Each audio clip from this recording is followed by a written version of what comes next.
Hello and welcome back to a Chakras and Cusswords podcast. My name is Katherine. I am your host, and today we are going to continue our astrology series and talk about the planet Neptune. So, for those who are just jumping on to this podcast and maybe listening to it for the first time, I want to introduce you to the astrology series. The astrology series is basically a dynamic of episodes that are related to astrology. And I'm kind of trying to break up astrology, make it easy for everybody to understand so you can get to the point of reading your own birth chart and maybe even reading some of your friends' birth charts. It's basically like Astrology 101, and right now we are covering the planets. And today's planet is Neptune. And I just want to remind you that the astrology series is in chronological order on the YouTube channel. And the YouTube channel is Chakras and Cusswords podcast. And of course, you can hit the astrology series to catch up on any episodes you may have missed. Okay, let's get into it. So we're going to talk about the planet Neptune. And I just want to say, for reference, when I think of Neptune, I just feel like dreamy. I just feel like Neptune has that dream essence about it. It's quite beautiful. You know, Neptune is really a planet that I feel has a lot of almost like mysticism about it. It just feels a little bit more magical than maybe some of the other planets when you're surrounded with the areas of growth and maybe creating energy alignments. It just has this mysterious nature to it. It kind of reminds me of Jupiter. Like, it's seen as a very, almost like a positive influence, but then there is that energy that can have a little bit of a negative trait. Like when we see with Jupiter, it might be being a little bit too reckless. Besides having that lucky streak to it, there's that energy of being a little bit too reckless or careless. With Neptune, it's kind of like conquering your dreams, but then some of your dreams might be like your biggest nightmare in disguise, right? So Neptune is the eighth, and it's the furthest known planet from the sun in our solar system. It is considered a cold planet. It's icy. It's not like a super hot planet. It has 7 times the mass of Earth. So it is definitely bigger than Earth. And it is the 4th largest planet by diameter. So it's way bigger than us. There's also some areas that Neptune wasn't discovered until 1846. And it was discovered by John Coach Adams and Urbain Le Vera, I believe I'm saying it right, who noticed that there was a discrepancy in the orbit of Uranus. So I think they thought Neptune and Uranus were the same planet. They are very similar in some ways. They're both cold, they're both blue, but different planets, different formations. And then after the observation, they realized, oh, these are 2 different planets. Neptune is known as being a cold planet. It's an ice giant, and it includes a large amount of water, ammonia, and methane, which is ice, along the rocks. Its atmosphere is composed of hydrogen, helium, and methane. Its appearance has a very striking blue color. I would say it's very similar to Uranus. I feel like Uranus maybe might be a little bit more duller, and Neptune's maybe a little bit more vibrant, but it's kind of, hard to tell because these pictures that they provide us, we don't know if they're like photoshopped or or what, right? But Neptune's atmosphere is known to have 14 moons, which the largest moon being Triton. Triton is a unique large moon of the solar system because it orbits Neptune in the retrograde direction as well, suggesting that this energy of Neptune, its gravity is like forming around the orbit. So we have one moon. Neptune has 14 moons. Oh my goodness. There is this like great dark spot, similar to what Jupiter has on Neptune. And it's known for being like this massive storm system in the atmosphere. However, unlike Jupiter's spot, Neptune's great dark spot comes and goes over time. Could you imagine having like a huge spot, like a huge storm that just keeps coming back over time? So obviously we can't survive on Neptune. Neptune also has a magnetic field that's a little bit tilted at the rational axis. This creates a dynamic that interacts with the solar wind, resulting in auroras near the planet poles. So Neptune's very mystical. It is speculated that only one spacecraft, the Voyager 2, has visited Neptune. It is believed it flew by. It didn't stop. It didn't land. It just did like a drive-by. In 1989, providing close-up images and data of the planet. So, you know how that goes. And if you believe, we went to the moon and you believe that we've done all these things, then okay, that's where we got our data from Neptune, right? I definitely believe that we've had some space voyages. I just don't know about the moon. The moon one still, I have a lot of questions about. But, some people say we did and some people say we didn't. I mean, I guess if you're a trusting person, it makes sense. If you're non-trusting, it doesn't make any sense. So let's talk about some of the characteristics and symbolisms of Neptune. So the colors are like a dull gray. These are the colors that Neptune's associated with. The parts of the body rules the nervous system. The metal is silver. The stones are known for rock crystals and like opal. It's really seen as a modern day area of hidden secrets, powers, and processes. Neptune definitely has this geocentric formulation that takes over 164 years to cycle around the zodiac from Earth. So it's a long cycle, very long cycle with Neptune. And Neptune takes about, I believe, 14 years in each zodiac. So Neptune's 14-year transit through a particular zodiac sign determines areas of the generation and also association of planning around social aspects.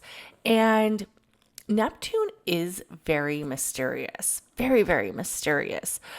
A lot of it has to do with its symbolization with the Roman god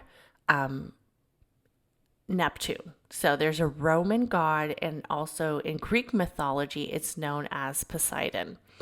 And it has this representation of the realm, of the unconsciousness, of dreams, and the vast depths of the sea. And that's kind of like what the Pisces resembles, because Neptune is the ruler of Pisces. And I always think of like Pisces as being like this very conscious, mystical energy, very spiritual, very much to have like this influence over the collective. And it's seen to kind of hold that same representation. So both the god of the sea and the ruler of Pisces, Neptune is basically exhalates in Cancer, meaning Cancer is where it exhalates at. So Neptune feels comfortable being aligned with Cancer.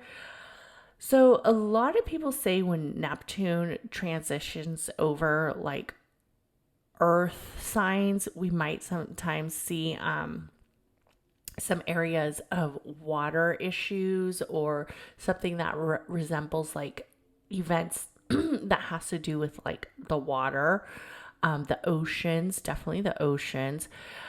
During Cancer season, it was very interesting. And when we think about like Cancer and Pisces, Pisces like right around springtime, we see a lot of energy of like maybe storms or areas of Neptune being aligned in, I guess you could say, almost like storytelling of the sea.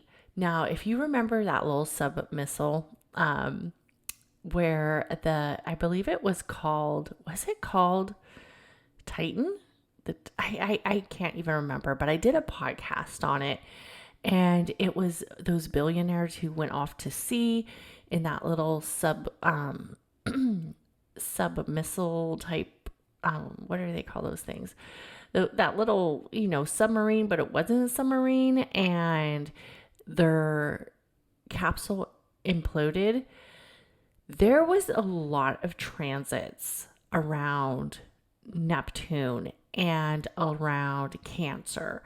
So it occurred during Cancer season in the summer, and it was just very interesting how there was a lot of illusion and deception related to that story. And for those who want to check out that podcast, it's on the podcast channel Chakras and Cusswords, of course, and it's called Lost at Sea. So the representation of the unconscious and the dreams and the depths of the ocean is really the influence that Neptune has. It can be seen as almost like an ethereal type energy, very almost transit kind of. When we think about the energy of the realms and dreams and imagination, there's a lot of intuition with Neptune. A lot of people believe that Pisces and people with strong Pisces placements are very intuitive, and it's almost like they get like these spiritual downloads, or almost like they receive these spiritual messages or psychic messages. And Neptune also has a strong influence on your spiritual awakening. That is what it's believed, right?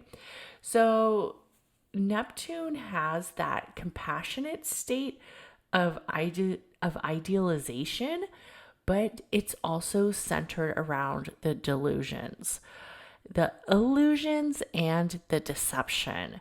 So that's kind of big when we think about it, about the association of escaping reality.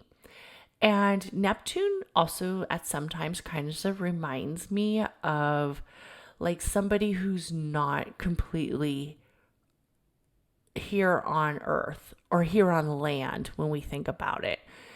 So I feel like Neptune has that naive energy where deception can really happen to somebody who maybe, let's say like Neptune is transitioning over their house of partnerships, and there might be an energy that feels very unaligned, or it might feel delusional. I feel like something's going on with Jennifer Lopez, like everybody's calling her Jalulu.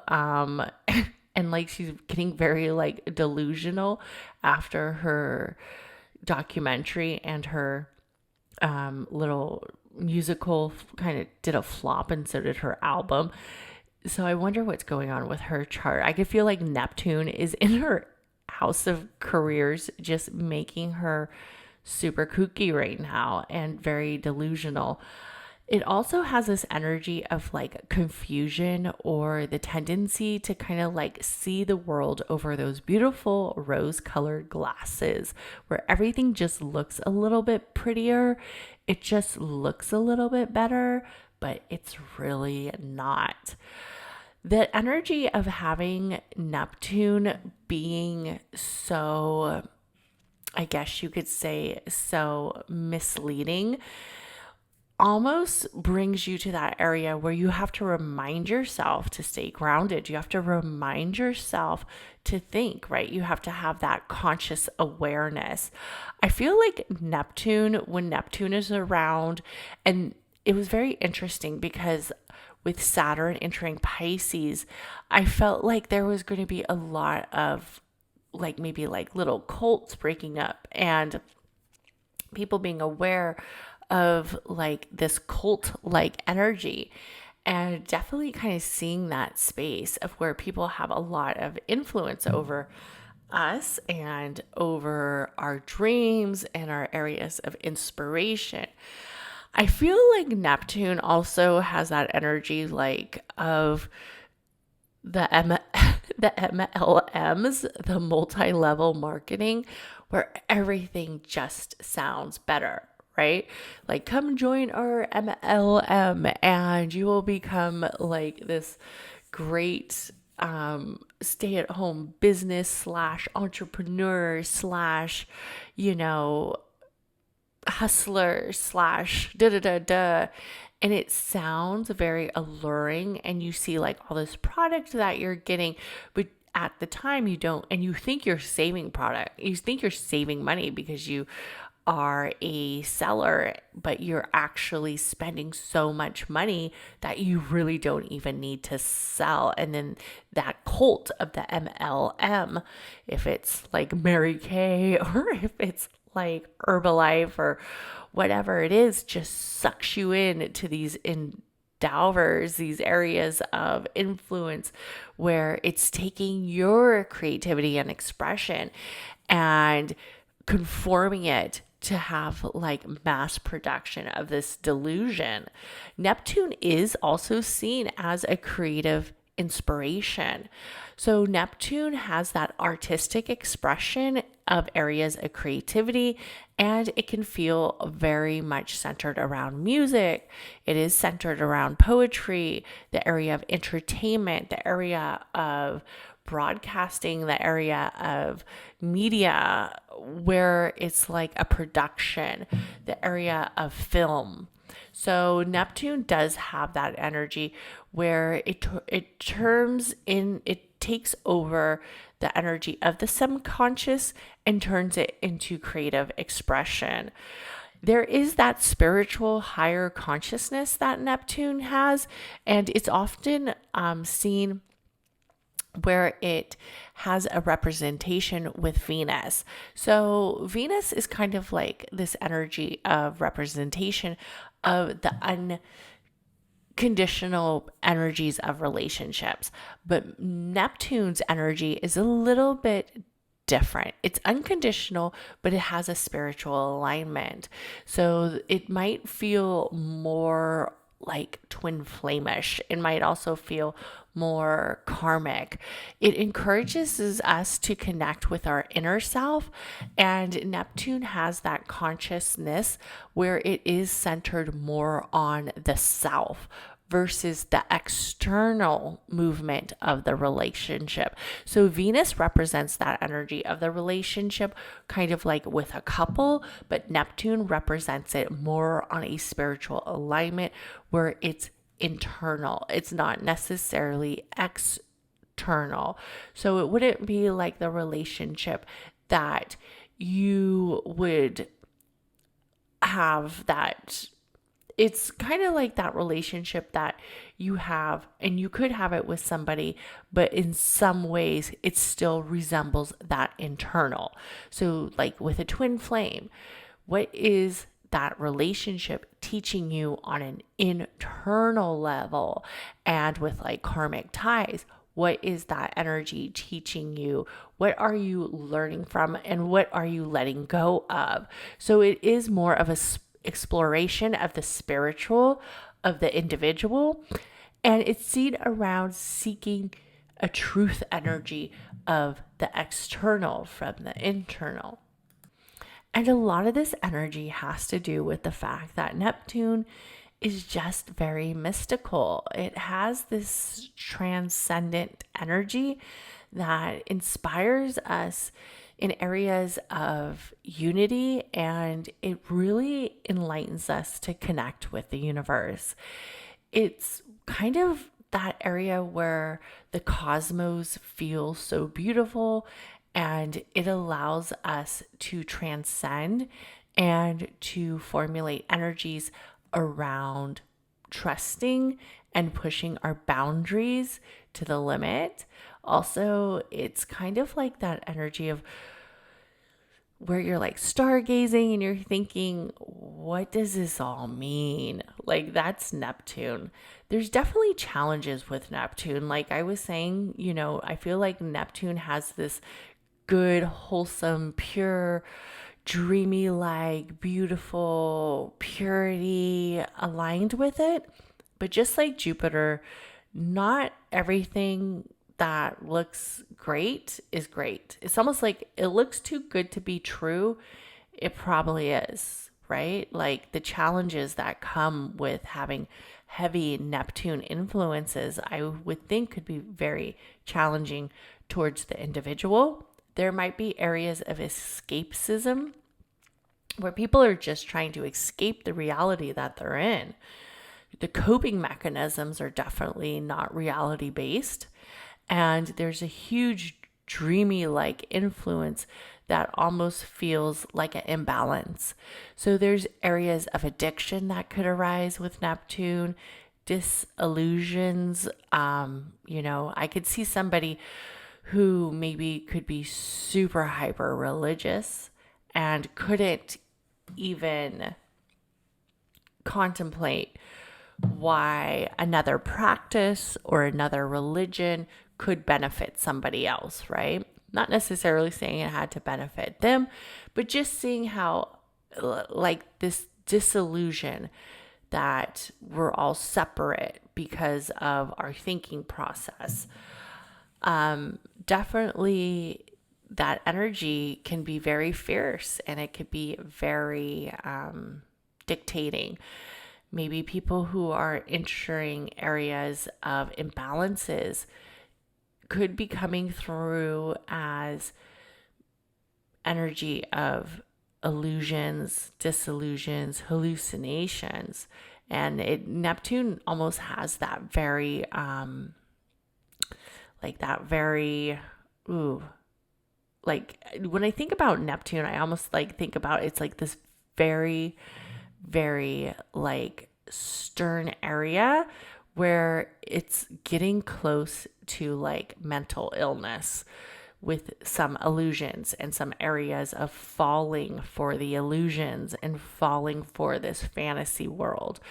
And I almost feel like that is some of the problem with some of spiritual influencers, or that is some of the problem with people who are centered around the mystic, is centered too strongly, where it's almost like the Neptune aspect is taking over the formulation of mysticism and is really testing the boundaries of spiritual psychosis and what is actually reality based versus what is just somebody who might be a little bit ill in the mind. So there is that strong resemblance that sometimes makes you want to get a little bit more grounded, and especially somebody who is trying to balance this all out. We have to remember that we can't be too highly energetic in one energy, right? Too good of one thing is just not good, no matter what it is, right? So that Neptune illusion and energy can feel very, very toxic. And it can also feel very naive and very unaligned. So, some of the transit and aspects, when Neptune forms an aspect with other planets in an individual's birth chart or through a transit, can really amplify this influence. And especially with areas of life.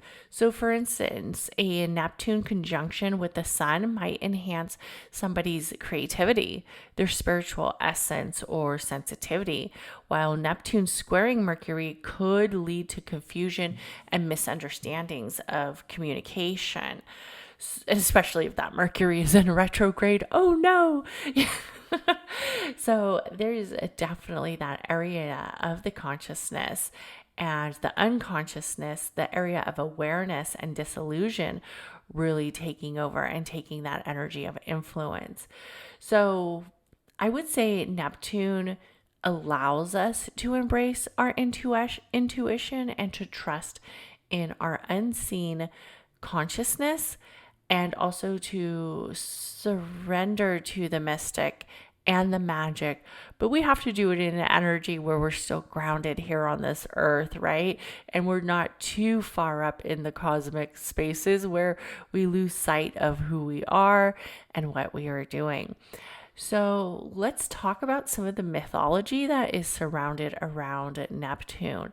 So Neptune is the god of the sea, Neptune Poseidon, however you would like to refer this energy or mythical legend. It is seen as the god of the sea, the waters, and the waters in both Greek and Roman mythology. It is often centered around having like this powerful, but also having this temper. It is known of being this god who rules over the oceans and rivers and aquatic creatures. So it makes you wonder, like, when we're getting all these tidal waves, who pissed Neptune off? It is the brother of Zeus and Hades in Greek mythology. Neptune is one of the three major Olympian gods, along with his brother Zeus, who is in Jupiter in Rome mythology, Hades, who's Pluto in Rome mythology. They are the sons of Kronos, who is Saturn in Roman mythology, and Rhea. The trident, Neptune, is typically seen holding like this big trident, which is a three-pronged spear, and it's like its iconic symbol. Wasn't it like a tuna that was like running around with this huge trident? It was like showing off Neptune, right? There was like a tuna that I think like had I don't even remember. It was like King of the Sea. Or was it Chicken of the Sea? Oh, I'm having a Jessica Simpson moment. But it was definitely like seen on a package of tuna. I remember I'm getting like childhood flashbacks. The trident is a powerful weapon, and it symbolizes the domination that Neptune has over the sea. Neptune is known for having energies around earthquake and horses in association with the sea, because Neptune is linked to earthquake and horses. In some myths, it's really interesting, with creating horses by striking the ground with his trident.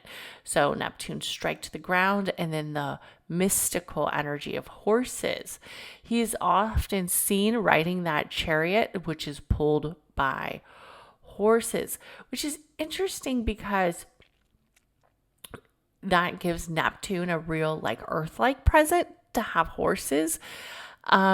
You would think that Neptune would be like in the sea being like pulled by like a big ass dolphin, but No, pulled by horses. So I think that's our reminder that when we are dealing with Neptune, we also have to remain grounded and here on this earth. The role in mythology is Neptune plays a significant role in various legends and storytellings. So Neptune is involved in finding of the Athenas, where he competes with. So he is known for finding the Athens of Greece, and it's basically from him where he competes with the goddess Athena in Roman mythology. He is definitely known for a big role in the story of the Trojan War, as he supported the Greeks against the Trojans during this legend. Neptune is also known for having like a volatile temper, and he has areas of rage, and he is seen as being vengefulness and being extremely angry at times, causing storms and that sea to kind of get all rumbled up. So he's definitely punishes others when feels that he was disrespected. So that's why when we see like this huge energy around the sea, I often wonder who pissed off Neptune. Neptune also has had been involved with many goddesses. He's known for having numerous affairs and offsprings with both mortal and also sea nymphs. Along with his children are the Tritons, a merman with a human upper body and fish-like tail, Prometheus, and Cyclops. So Neptune's got some stories behind him in all energies of areas of being angry, being vengeful, also creating illusions and disillusions. So I think it really was a good formulation when people used this god to resemble the energy of Neptune, the planet, because we definitely see it in the astrology and the mythology. I think we also have to remember that just because Neptune is really like the god that most of us are used to when we think about the god of the sea, there are lots of gods that resemble oceans and areas of the mythology behind the magic of the ocean and the seas. It's not just Neptune, and these come from different cultures. So, for instance, we have the Hawaiian mythology of Kanola, who is the god of Hawaiian mythology, who is also closely associated with the ocean and has healing and fertility, known to kind of guide the energy of the underworld.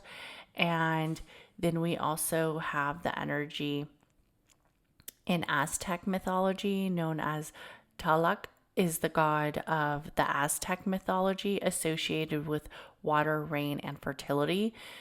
He is often known to be a little bit fearsome deity, and he has like these Google like glasses and jaguar fangs, so he don't mess around. He's a little scary, and he's known to bring energy of rains and storms. And in Mesopotamian mythology, there was Enki, known as Ea, and is the god associated with water, wisdom, and magic, and is also seen as the god of fresh water and energies of oceans as well. But is also believed to have created the humanity from clay and water. So definitely some interesting mythologies when we look at the energy of the resemblance of the ocean. I personally, when I think of Neptune, I do think Neptune holds a lot of energy around the ocean and energy around seawater, and the similarities of that energy of like sea creatures and the waves and creating an alignment that feels very dreamlike in certain presence. So I want to thank you for listening to Chakras and Cusswords podcast. Next week, I will have the meditative story of Neptune out for your listening pleasures to get you aligned with the areas of illusions and dreams and tap into your spiritual presence that is held by the energy of Neptune. Please comment, like, and subscribe to this podcast. I remind you, it helps me move up the podcast ladder. And also share this podcast with a friend, anybody who's into astrology or into the energy of the modern mystic. Make sure to check us out on the YouTube or on any podcasting platform. And have a great day. Bye.